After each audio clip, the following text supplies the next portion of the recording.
Okay, hello everyone. I think it will take some time before you all get connected. I'm also testing it on my phone. So when I start hearing myself back, I know that you also started hearing me. So, time to wait. Looks like it is still not going that way. And okay. So, hello everyone. If you have joined in, I am Saket Bansal and we will talk about PMP related topics. I am just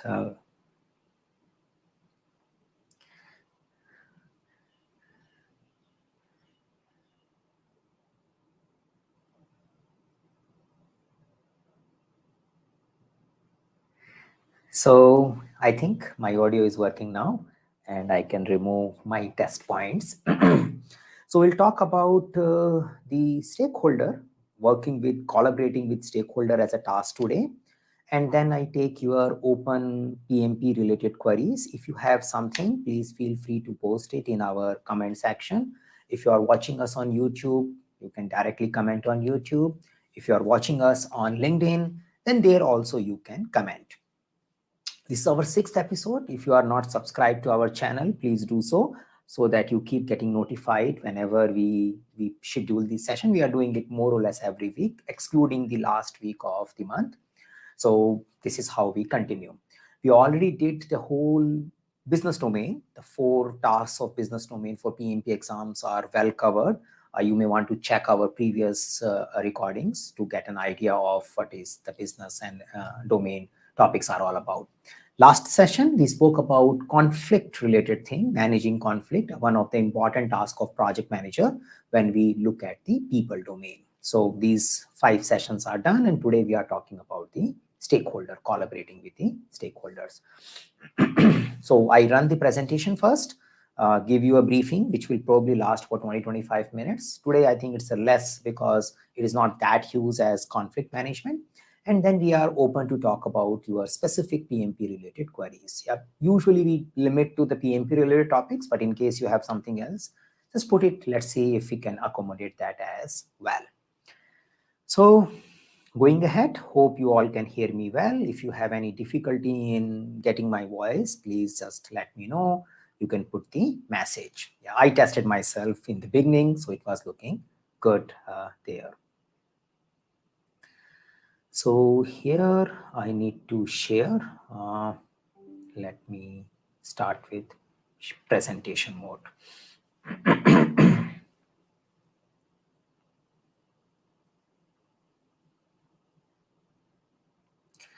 Okay, so looks like this is the wrong title. Let me just fix this title first so we know that we are working with stakeholders rather than conflict management. Okay, so I share and we move deep into it. So in the PMP exam, if you are aware that we have something called PMP exam content outline. So if you are getting excited and getting knowing about PMP recently, you can directly visit pmi.org, go for PMP certification page. There you can download exam content outline. It's a PDF document which contains the task which PMI expect a project manager to perform. And these are the tasks they use for evaluating your performance in the PMP exam as well. And we are using in this series of video, initially at least, these tasks as a reference because they will directly get converted into the questions in your PMP exam. So today we are talking about a task called collaborate with stakeholders. As you probably have an awareness that these tasks are grouped under 3 domains: people, process, and business. And you also have a percentage distribution for PMP exam. So we know the people domain gives us 42% of the exam and there are 14 tasks. The first one task we did in our previous session, which was about conflict, we are doing the second task today, the task number 9, collaborate with the stakeholder. All these 14 tasks will get converted into a 42% of the marks. So roughly one can say that 4 to 8 questions may come from one task. The further division per task is not published by PMI, but yes, Minimum, we can expect 4 questions coming from one task in the PMP exam. So they are important. So collaborate with the stakeholder has a sub-elements talking about evaluate stakeholder needs, focusing on alignment and building trust and influence with the stakeholder. We'll go one by one in these 3 topics. So first thing, who are the stakeholders? So yeah, I am sure you must have heard of the definition of stakeholders. Anybody who is interested or perceived to be interested or impacted. If I'm impacted or I think I'm impacted by the project is the stakeholder. That's a definition, and that's a nice way of looking at it. I try to take a little long path. We see that how this whole project comes into the existence, and then we think that, okay, who could be the people who have an impact or effect of the project, and how do we recognize them? So as usually we discussed previously that there could be a 2 paths for initiating the project. One path is an internal path, like your organization has a business idea, they work on a business case, and then the project get initiated. If that's a path, who is the one who is getting a business idea? Who is the one who has a need or opportunity in hand? I need to know that. And this need and opportunity got converted into numbers, and somebody thought that this is a profitable thing. And based on that, they triggered to our PM or a portfolio group, and they triggered the project. So people who are involved here are definitely interested in what we are doing. So I can say that the people who are funding the project, the people who are evaluating the effectiveness or business case of the project, they want to keep track of that business case as the project is going under execution and further into implementation. All they have money and interest in this particular project. So they are stakeholder, people who belongs to this direction. Another set of people, if I talk about initiating stage, if you are doing a project against a contract, then you have a client, you might have worked with a client, your sales team might have worked with a client, and they might have come up with a contract between sales team and your client, and they might have given to your PMO group to start the project, or your portfolio group or a delivery group, whatever is there. So people who are involved here, your client, your sales people who have negotiated the deal, who have came up with the payment term, all have an interest in your project. So we can say the project exists for the reason, and that reason is owned by some people.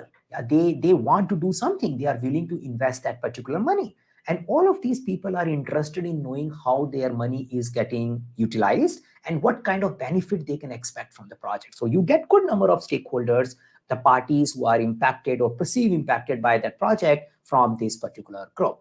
Then you start the project.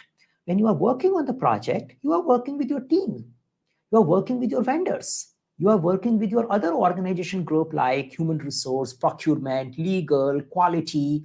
Everybody has some stake in the project. They are interested in ensuring that you are following compliance. The legal group is interested in knowing that you are not breaking any laws. The HR is involved in ensuring that they provide the right people at the right time to you, and you are taking care of their growth and everything. So there are a lot of people internally who are also a stakeholder to your project. Then you produce a deliverable. You can say, this is my deliverable, why don't you use it? Then deliverable goes to the market, it goes to the community. The people who use your deliverable, they also have an interest in your project. The community who might be directly or indirectly getting impacted because your deliverable coming in a mind in this space, the community may also impacted because of your project operations. The government agencies, regulatories, they may also get impacted because of your deliverable, or they may want to keep eye on what you are doing as a project execution. So you can see that your project may sit in a center, but it deals with a lot of people. A lot of people have a kind of interest in what you guys are doing.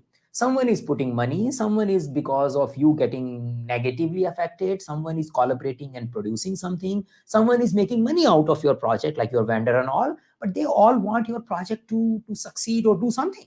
Your vendor will also lose money if your project get interrupted in between.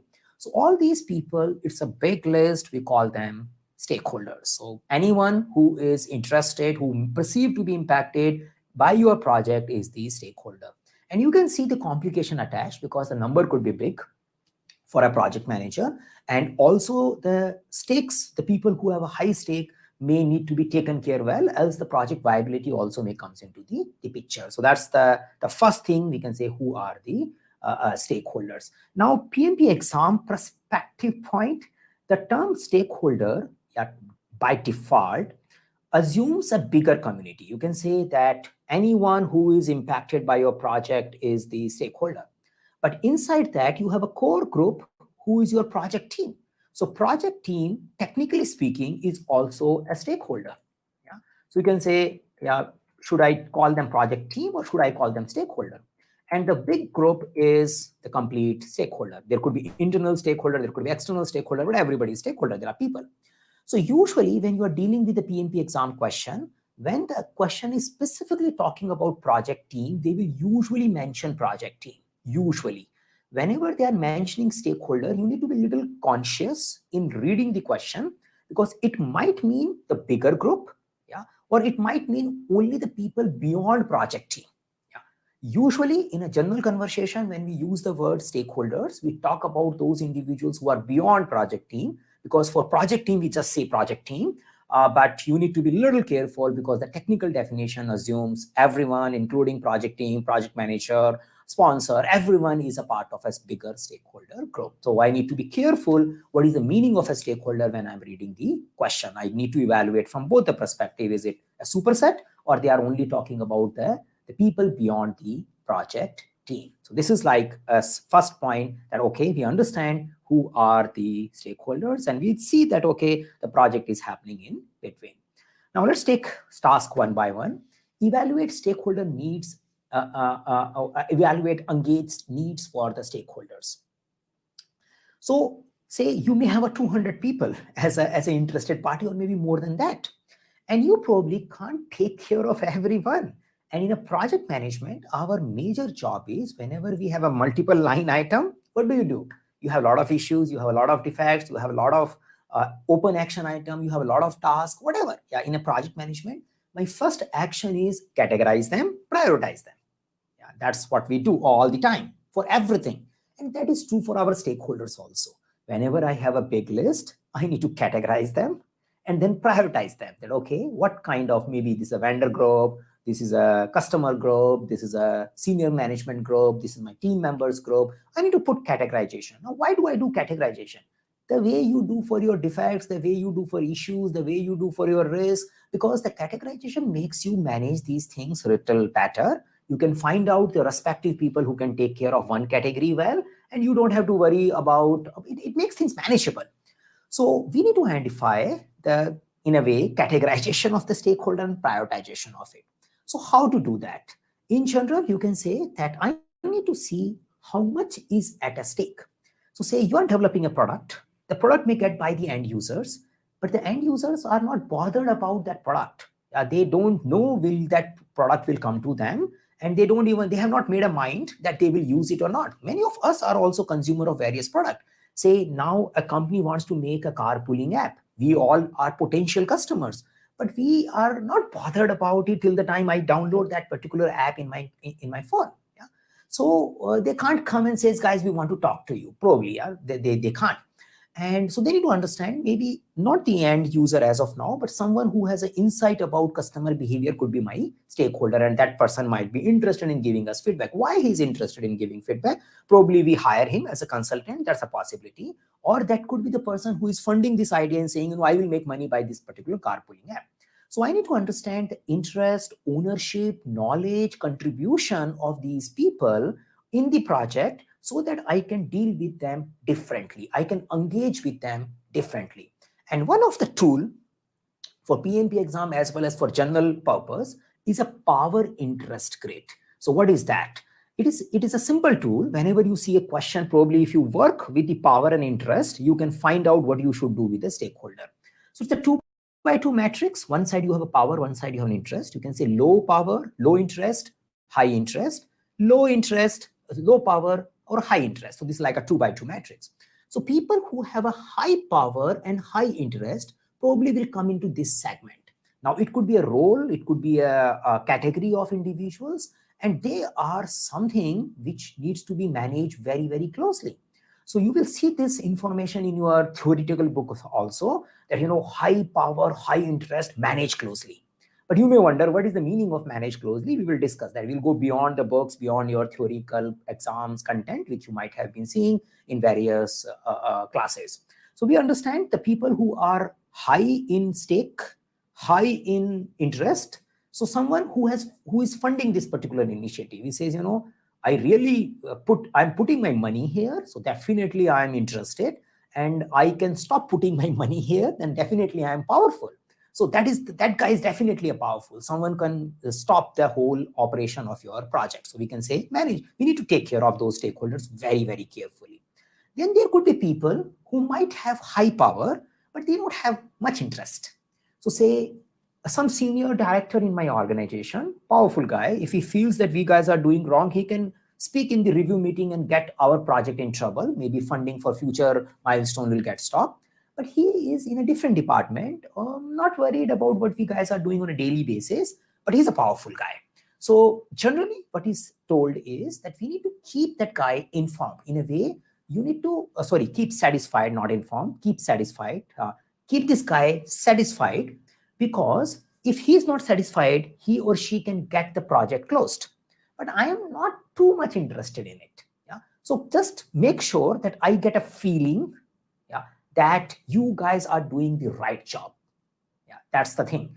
And if I am clear that you guys are doing the right job, I'm okay. Yeah, I don't bother you that much. So how do I keep them satisfied? We'll talk once I finish this grid. Then we have low power, low interest. I just monitor them. I will see that in case this guy moves from here to here or here to here, I need to do something about it. Now, these positions in the quadrant is also not permanent. Yeah? So say I am a plant manager. I may not be interested when you are working on a product, but once the product is going inside my plant for implementation, I'm too much interested in doing what you guys are doing, and I'm also powerful. So I might be coming from here to here as soon as the product goes to my territory or my area. So these positions are not permanent. Yeah, the people will keep moving from one place to another place. That's another important thing you need to remember for your PMP exam. The people who are high in interest but no power, you need to keep them informed, like your team members. So let's go with these four elements and understand what does it mean. So what is the meaning of manage closely? So say you may get a question in your PMP exam. They will talk about there is a one stakeholder who has this, who has this, who has this. What would be the best way to handle him? So what you need to do, you need to convert that description into power and interest grid. Okay, am I getting a sense that this guy is powerful based on the description, or am I getting a sense that about his interest? If I get both, I can put him into a manage closely. Now, what is the meaning of manage closely? Manage closely means we give them more rich communication. I go to them and give them the information all the time. It's not like I send an email and say, you can read your email and think about the project. I will ask more face-to-face time with them. I will discuss with all the critical decisions with them. If we need more money, if we want to take some technical challenges, we will discuss them very, very closely. Whenever we are doing requirement exploration, whenever we are doing milestone reviews, we need to make sure that these people are involved. Yeah, because these people should be getting the right information in the most interactive manner, and they should be aware about all the critical decisions we are making. We can definitely have a working agreement to identify how much level deep they want to, but I as a project manager focus on the maximum best communication technique with them. So if you have to choose a communication style, the push communication, pull communication, and interactive communication. With the manage closely group, you do interactive communication. Yeah, that's the thing. Now, keep satisfied group may not be available to attend your meetings. Yeah, but you need to probably send them some information periodically. So I might do a push communication, and at a little bit less frequent level, I am inviting them to some of the reviews, and I'm always available to provide the update to them. So if I have a stakeholder who falls here and he gives me a call that I want to discuss about the project, I will go and discuss it face to face rather than saying, I will give you an email. So I have a communication and working agreement with them that you can call us whenever you want, and at what frequency we can send you the report so that you know what is happening. So we send a kind of a push communication and be available for interactive communication to that person. So that's a keep satisfied. Now monitor, we don't do anything. Probably we just say that in case you have any specific thing, we'll see, but as of now, we are not doing any particular engagement with them. Keep informed is something like we need to give them a lot of information.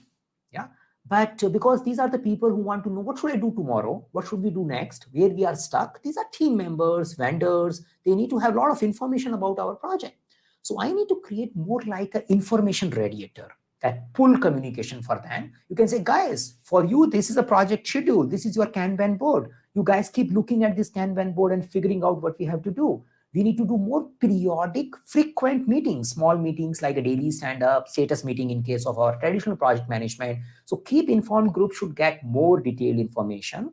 Like if I'm making a work breakdown structure, I need to share work breakdown structure with the keep informed people. I should not be sharing the details of the work breakdown structure to keep satisfied or manage closely people. Keep satisfied and manage closely people will need a milestone level details. They will get a high level information. But if I want to get a action done tomorrow as a team member, I need to know the details. So WBS is meant for keep informed. The sprint planning is meant for keep informed. The Kanban board is meant for primarily for keep informed. Other people can also see it, but my main audience is people who have to do day-to-day work. They should get all the information. So this is like 2 or 3 questions. We'll trap into this area for this particular topic, where you need to judge where the stakeholder fits and what kind of engagement needs they might have, and how are you going to satisfy those engagement need may come from your power interest grid. So evaluate engagement needs of the stakeholder. You can have now how do you see their interest? You can do interview, you can do an analysis of the previous artifacts like the previous explanation here. So all these things, you can say, guys, this all information will have a people need. So I look at all these things. So I look at all this data, whatever my organization assets, what is my organization standards tells me. I probably have a kickoff meeting to understand what people need. So identifying interest and ownership and knowledge and power is also not a straightforward thing. It's not like you get a list that these people are highly interested. You don't get it. You need to evaluate it, and that is where your soft skill will play a role. You look at interviews, you look at a documentation, you talk to your senior people who are designated as a contributor in your project charter. You look at the history of other projects, and based on that, you find out who is sitting where and what should I do to interact with them. So evaluate, engage with the stakeholders. So that's the first section we want to discuss here. Now, optimize the second subtask. Optimize alignment between stakeholder needs, expectations, and project objective. So many times as a project manager, you might have faced stakeholder keep asking something and your project is not expected to deliver that. And there is always a conflict. And I am struggling as a project manager. What should I do? People are just confusing me. That's an opportunity for you to figure it out. How should I manage this thing? Because that is expected. And that's why we have a task as a project manager. We need to align the stakeholder needs and expectation in the project objective. Someone can start expecting anything, but I need to see, is it something falling under my project boundary? Like someone may say, we need to put a superior quality material here, but my project is saying we don't have a money for that material. Then I am in an issue. I don't have a budget, but one stakeholder is pushing for a superior quality material. Then I need to handle that. That is something as a project manager I need to find out. So this is your task. You need to optimize and always keep an alignment between stakeholder needs and expectation and the project objective. So how do we start? So we can say the work starts from the beginning as a project manager. And this is something coming in the task also, some other task as a business one. I need to build shared understanding about the project value. If here I am missing, I need to correct that. So if I say that there are stakeholders and we don't know what we are trying to do together, nobody has an agreement on the whole project objective itself, then I am in a big trouble. Because when we don't know what we are doing together as a group, are we making say low cost product or we are making high cost product? If you don't have an agreement with it, then the stakeholder will keep fighting. Someone will keep recommending expensive material because they believe that's a more reliable one, and we have a budget for the poor material or say less expensive one. So we need to have a clear understanding of what is our project value. Our project charter, our business case, our initial benefit management plan, in case of we are coming from business reasons, plays a critical role. In case we are working the project against the contract, your initial contract which you have made plays a critical role. So as a project manager, my job starts when we are doing initial kickoff meeting that, guys, this is what we are trying to do. If you have a difference of opinion, let's resolve it before we move forward. Even at the beginning, at a goal and value level, I'm not talking about the scope and requirement level. It is just at the goal. Kickoff meeting, we should have an agreement. The values, the See, success criteria for the project should be agreed in advance. Constraints should be agreed in advance. So that's something I need to do as a project manager. Then let's see the two path, the adaptive lifecycle path and predictive lifecycle path. How do we take this further? We can say, okay, in a predictive lifecycle, I need to involve my stakeholders. How do I make the alignment? So I involve the people into requirement gathering, requirement workshops, and other things. I work with them to create the scope statement. I create work breakdown structure with them. I work with them to get the scope, schedule, and other things baseline. Because when we have a baseline, it is an agreement. You have a stakeholder who have agreed upon that, yes, guys, this is what we want to achieve. So as a predictive lifecycle process, I will do engaged requirement work, and I will reach to the baseline, and I will involve all the powerful and relevant stakeholder for the baseline. And going forward, we can keep referring baseline for our references. So I start with a shared understanding or at a value level, and then I need to convert that into my project management plan, which ensures the complete alignment. Now, making a project management plan and baseline is not the only thing. I need to continuously keep sending them reviews and reports. So on a frequent basis, as a project, we need to communicate. We need to tell where we are, what is working, what is not working, where we are doing against the baselining. We have a lot of variances. So I need to keep them updated about it and keep listening to their new ideas as well.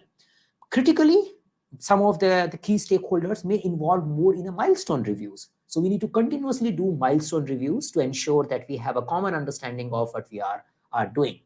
In order to ensure that we are not derailing from our baseline, I need to put a change control in place. Yeah. So whenever someone needs something, I need to say, okay, great idea, but I think we need to ensure that it is matching with our project objective. We need to ensure that it is matching with the agreement which we had with the baseline. So we put a proper change control in place to ensure that we remain aligned with the stakeholder as well as the project objective.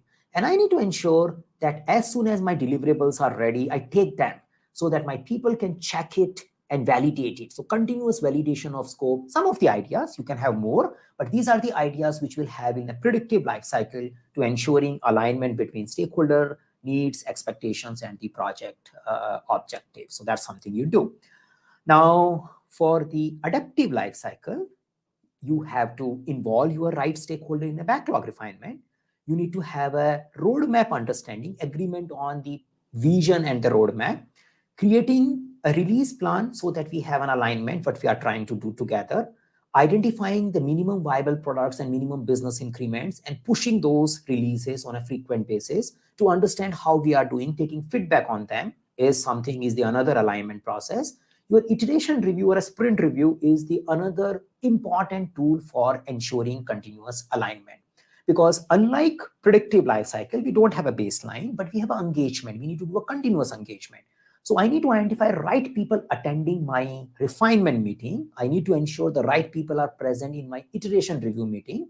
And I need to ensure that whenever they have an idea, either they agree or disagree during iteration review and refinement process, they give their feedback to an appropriate group who is doing backlog refinement, maybe led by product owner. And continuous prioritizations and the release plan update and the roadmap update are shared with these set of stakeholders. Whenever we put the product in the market, either MVP or MBIs, we need to ensure that we learn back from them, we share with the stakeholders, and those stakeholders are aligning because the feedback loop is small. The adaptive life cycle, the key of alignment is continuous discussion and quick feedback. Continuous discussion and quick feedback. So I need to ensure the continuous discussion and quick feedback is happening all the time. So that's something I do when I'm dealing with the adaptive way of working. So there are some tools so that you get an idea, okay, how do I align?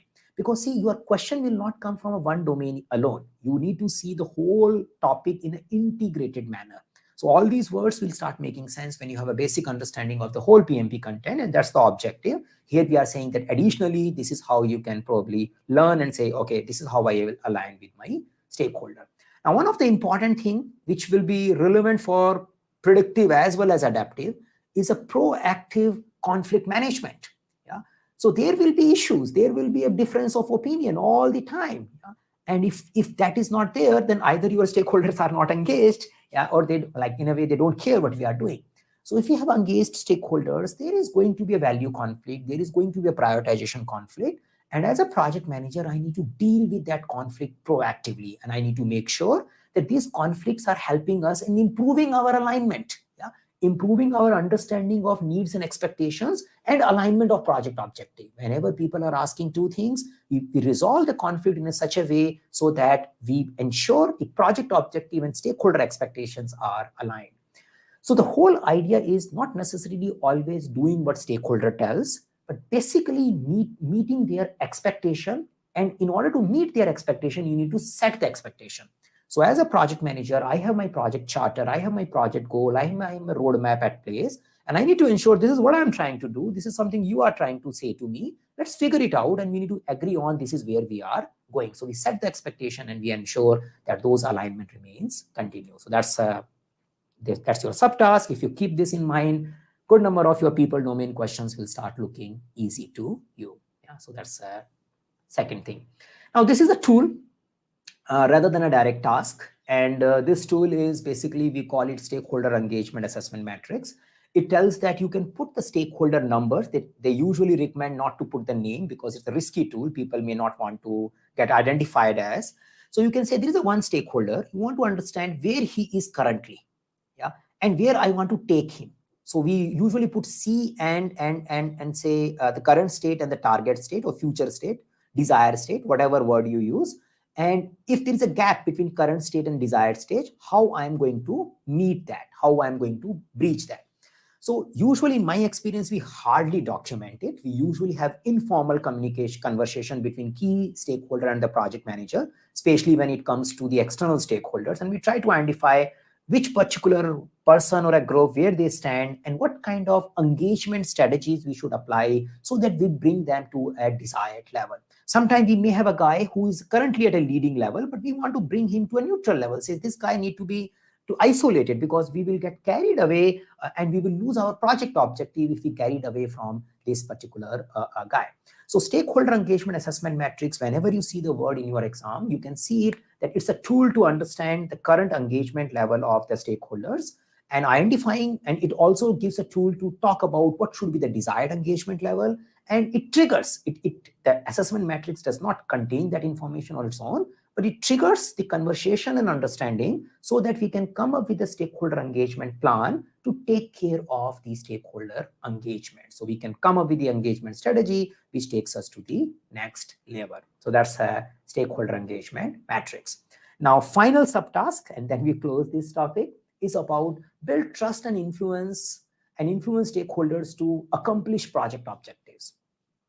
So my personal feeling is this is the most important job of the project manager. Many times I see project managers sharing, I am trying to do, but nobody's supporting me. Looks like we are already wrong there. So say you should be supported by a lot of people. If you are not supported by a lot of people, either you are working on something which doesn't matter, an organization has too much money and nobody cares about you, or the people who cares is little bit stuck somewhere and you are dealing with some people who does not care for this particular stuff. So we need to identify a right group and need to work with them and need to create a trust so that they can provide us all necessary support.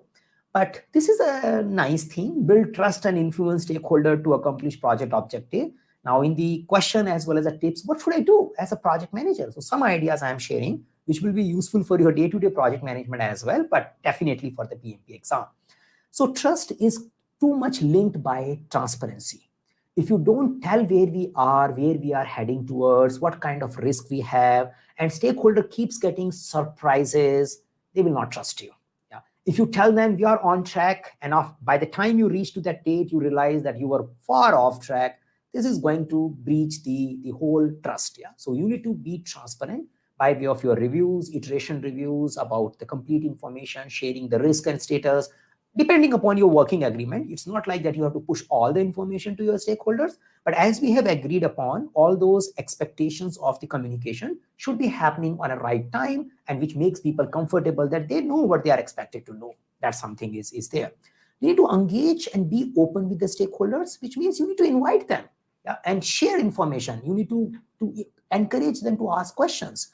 If you are saying, no, milestone review will happen there and then you will get the information and before that don't disturb us, then you are not open enough. Meetings, in the project management world, you will find meetings as a tool in your inbox content very frequently. It's a good tool. It's an engagement tool. It's a facilitation tool. So you facilitate meetings in such a way so that people get engaged. You need to facilitate meeting in the right way. And if you don't start on time, if you don't finish on time, then you are not engaging the people. So that's the thing. Meet their expectation. Yeah. So how do you meet their expectation? By setting the expectation. I trust someone who really do what he's expected to do. So I need to have a continuous conversation. I send the report when I'm expected to send the report. We meet our milestones when we're expected to meet our milestones. And by delivering things, by meeting our agreement, we create trust. So that's something, another important area. Adapt to the stakeholder style. Some people are formal, some people are informal. I need to deal with the people matching their style so they feel more comfortable with that. Have a clear understanding of the business objective. You yourself, if you yourself does not understand what this project is trying to do, that's why the business domain is very importantly added by PMI for your PMP exam, then how do you bring engagement from your stakeholder? I find many times that's a real problem.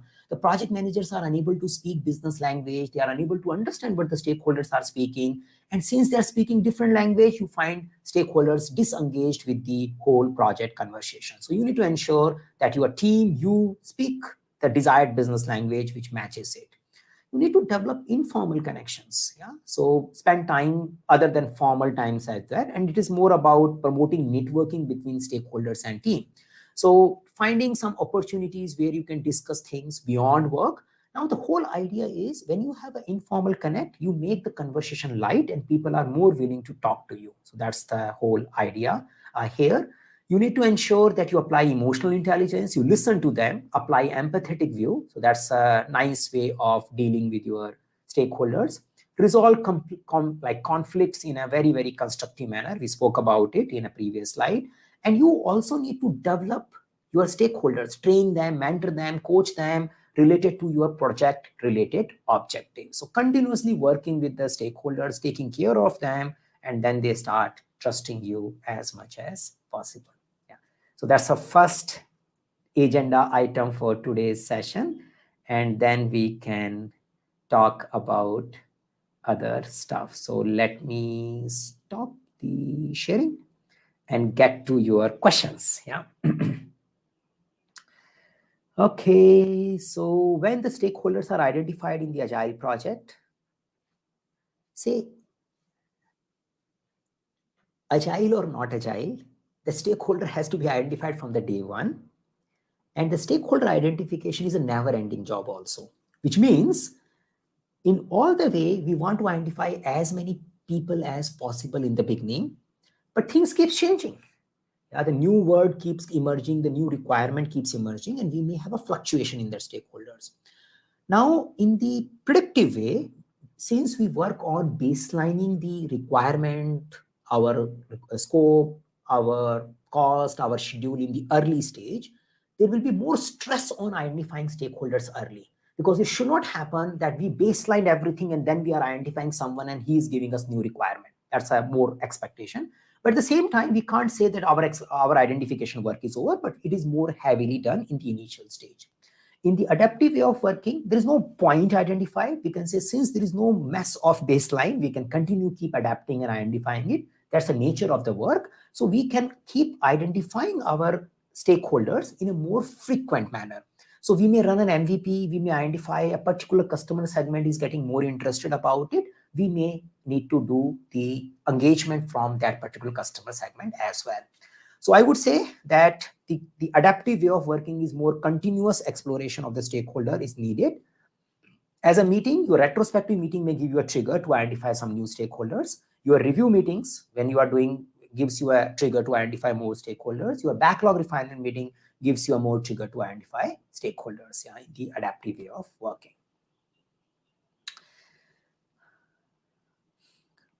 Okay, so how do you make stakeholders get more involved in our project? So I would say, let's convert that into a PMP question. So in a way, you can say that there is a one stakeholder who is expected to be contributing, but not contributing in your project. And you are finding very difficult to work this guy because whenever you go, he is not available. What do you do? Now I need to see 4 options because there is no universal strategy. Who is this guy? If this guy is just a consultant to us, maybe he is not paid for my project consulting, or maybe he is not clear that he has to contribute here and that's why he is behaving like this. Or maybe the person is not interested in contributing our project because he see my project as a risk, or maybe the person is just ignoring it. So anything could be the reason. One of the basic thing is I need to first bring this out. We can say, we expect you to contribute, and we have a one-on-one conversation. You need to talk to the person and understand why you are not contributing the way we expect you to contribute, or we are expecting too much. So we need to come up with the working agreement. Yeah. So stakeholder is not communicating, stakeholder is not clear. See, in my project, I am not doing job for my personal objective. I am hired by the organization. They are paying me and my project team money.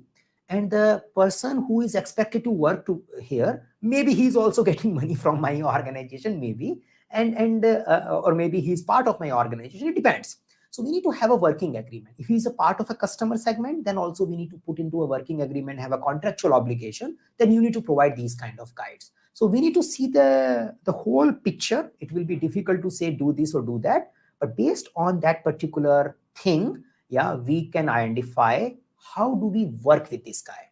So from our PMP exam perspective, we can say that we do a stakeholder engagement assessment matrix. We identify that particular guy is at a neutral stage. We want him to a supporting stage. So the current stage is neutral. We want him to a supportive stage. And we need to come up with a strategy which will help us in achieving that. Now I need to see the options and the question to find out, right? Some of the possible example, we invite him to more meetings, maybe, good idea. We may have a working agreement with him because we never had a kind of agreed time slot with him. Let's have an agreed time slot and say turnaround time for our answers. Maybe we go to his boss and ask his boss to allocate time for this guy to us. Maybe that is also a good engagement strategy. Maybe we escalate because we have been giving 3 warning, 4 warning to this guy and he has never communicated. He's a part of our contract. He's expected to support us. He's a vendor or something, but he's not doing it. We probably escalate. So all these options are open, but I need to see the context as much given in the question and the 4 options to identify what should I do.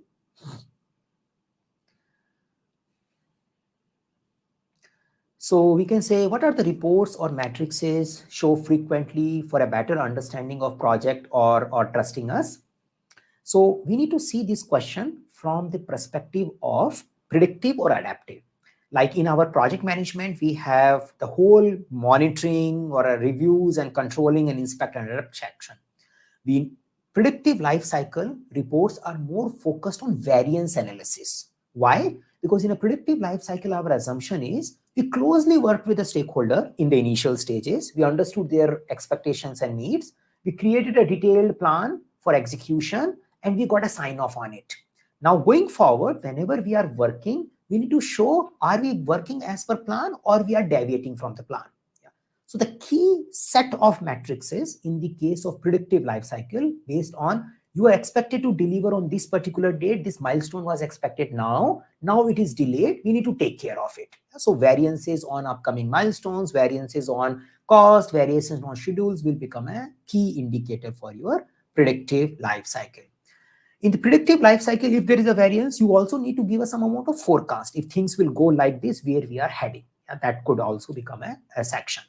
In an adaptive life cycle, the variances doesn't hold any value because there is no baseline plan. We are not tracking something very, very closely. The major thing is what we have achieved and what we see coming next.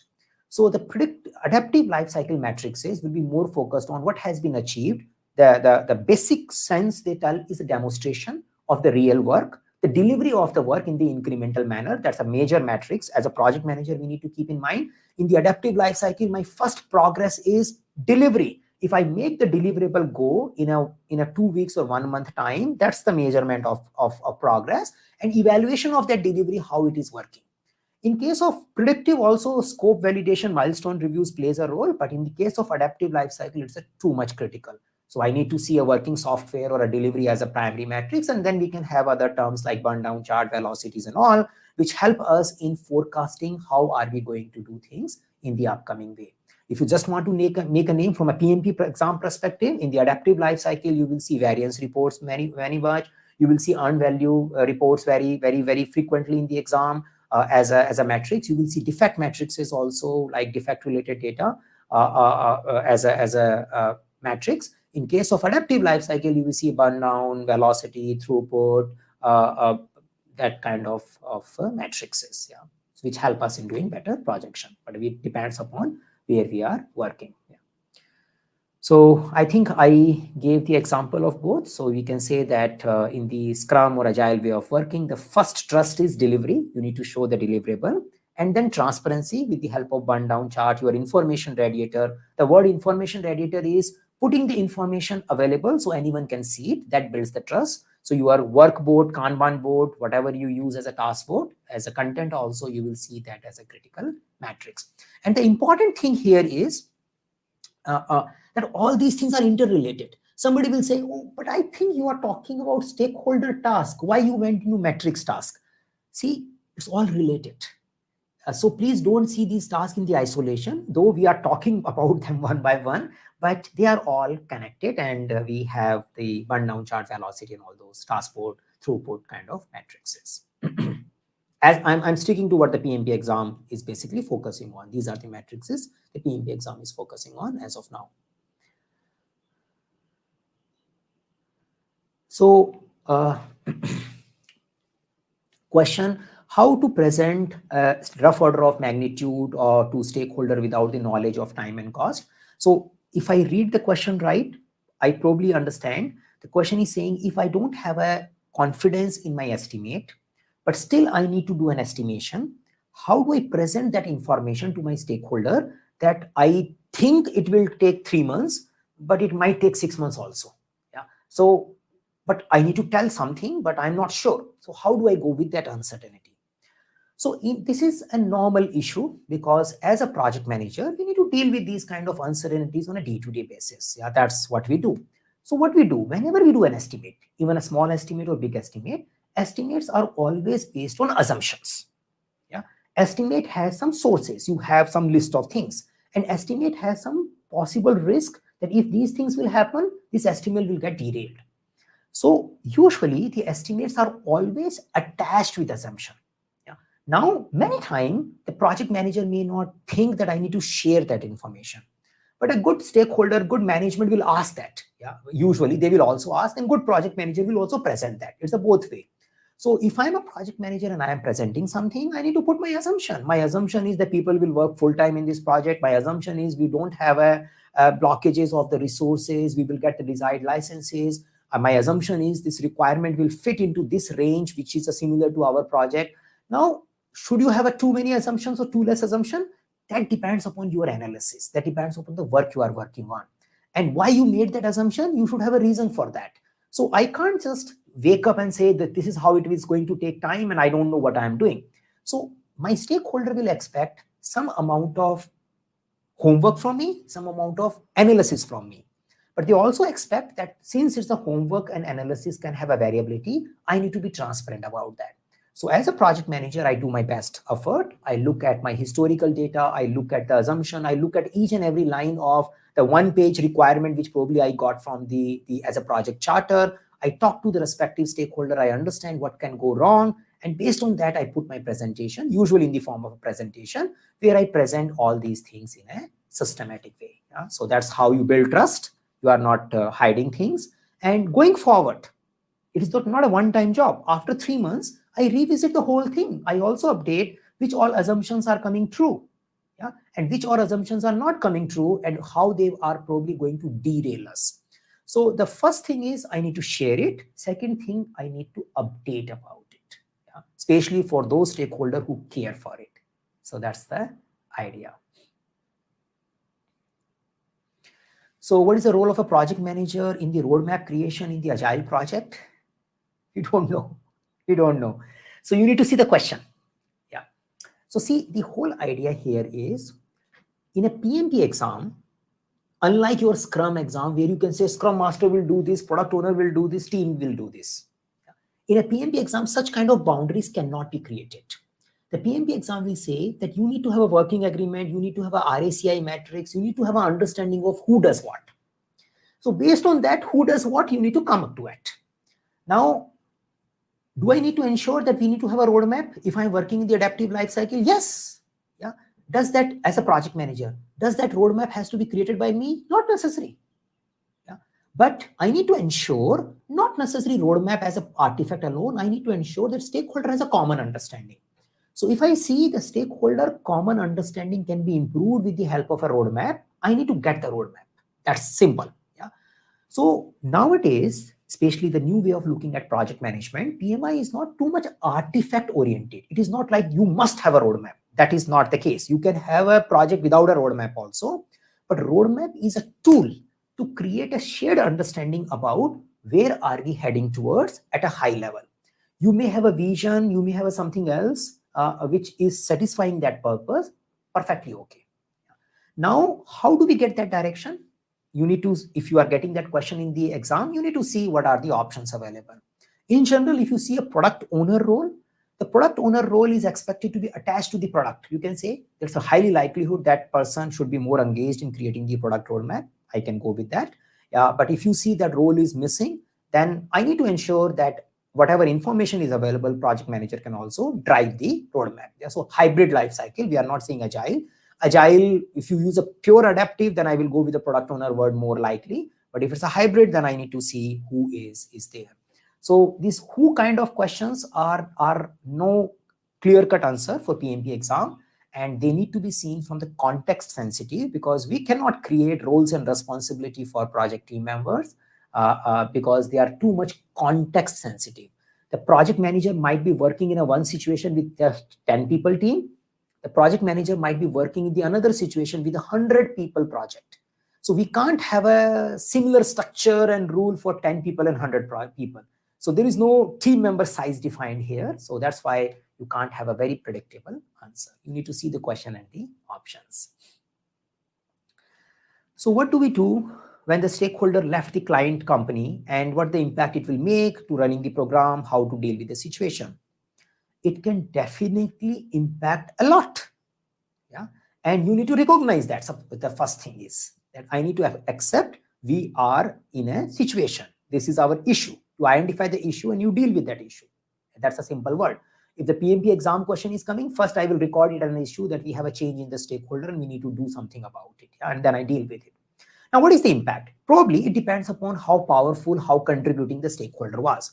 We had a many situation where we had a client and there was a client representative who used to give us a requirement. And after some time, that person left. Now we are in a situation, the person who gave us a requirement is no more working with the organization. Now, how do we move forward? So first thing is, as a project manager, I need to cover my previous interactions. I need to make sure that we have a formal agreement and acceptance of our work all the time. I can't assume the stakeholder will remain as it is and stick to the organization all the time. So if I have a stakeholder, I have a working agreement as per my contract. How do we reach to an agreement that has to be agreed as per the contract? Now, I'm not saying it should be documented all the time. In a predictive life cycle, it could be documented. In adaptive life cycle, we should keep giving the demo, and demo should be accepted. We should have an agreement that if you have any observation with the demo, you need to report it within 2 days of the demo, not after that. And because we are taking the direction accordingly. So if there is a too much issue, the demo should have resolved it. So first, I need to always proactively plan for changing the stakeholder by keeping my process clean. That's the first thing.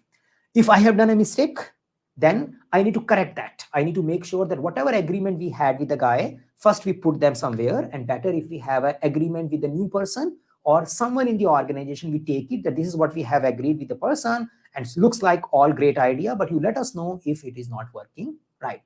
Then I have a new stakeholder coming in, probably a new guy joining in. I need to take him to a learning track. I need to do a mentoring training to that person so that he or she understands what we have done till now and be open for understanding what are the new expectations they have.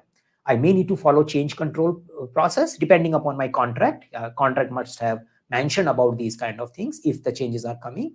If the agile way of working, if my contract is time and material, I need to invite the new guy to my demonstrations and backlog refinement meetings. So it depends upon the overall structure. But again, I need to see how much information I'm getting in the question and what I can pick up safely. I need to first start with recognizing the issue. If I'm getting the question in the exam, then I need to do impact analysis, and then I need to come up with the action alignment. Yeah.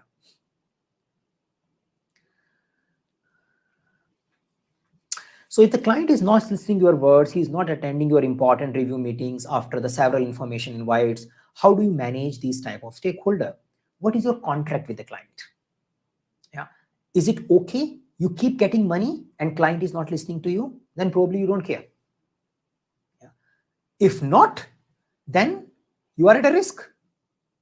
So you need to understand. Say if I'm in a time and material project, I probably say, I don't want to irritate anyone. You are giving us a monthly money. We are delivering it. We are doing our best and we follow that path. But if you are in a fixed price case, then I need to do an escalation. So I need to start from where this all thing got started. What is the reason behind the project? Who are the people who care for it? And if that region or a project objective is getting diverted, what is a process I need to follow so that I bring back the project at the desired direction? That is my pure accountability. Now, how do I handle it? It depends upon what is my source to a project charter. Was it a business case? Then I have a different set of stakeholders. Was it a contract? Then I have a different set of stakeholders. If it is someone else, I need to figure it out. So I need to see my communication plan. I need to see my escalation plan. I need to see what options I have in hand and how this behavior is impacting my project. What should I not do? I should not be silent about it. Yeah? Even if in a time and material contract, I should not be silent about it. I need to be following all the exception processes which are already identified. What should happen when we don't get a feedback for a desired time? I should keep my process very, very clean and put this information to the desired level. As a project manager, don't think that you are alone. You must be supported by someone because you are spending money for somebody's money. It's not your money. So you are spending somebody's money. Go to that guy and say, we are spending your money, but your money will get into drain if this problem will not get resolved. It's your choice. You want to put in a drain? Because I, as a project manager, can't let you do it without you knowing it. So I need to go to the person whose money is at stake, the big stakeholders, and help overall how do we move forward with it. Yeah, that's for a PMP exam. I need to see what all options I have. So I probably have a one-on-one meeting. I don't do an escalation for a PMP exam directly. Escalation should be a last option. Yeah. So you primarily, if you are doing an exam format, you assume good faith. You assume that if you will talk to this guy, he will listen to me. If the question shows that you have already spoken to him, then you probably do something else. You probably go for escalation. But for exam, say I will have a working agreement, I will work with him, I will identify why he's not engaged and try to resolve those engagement. You take all good faith kind of treatment in case of exam. Yeah, don't jump to the escalation views. Okay,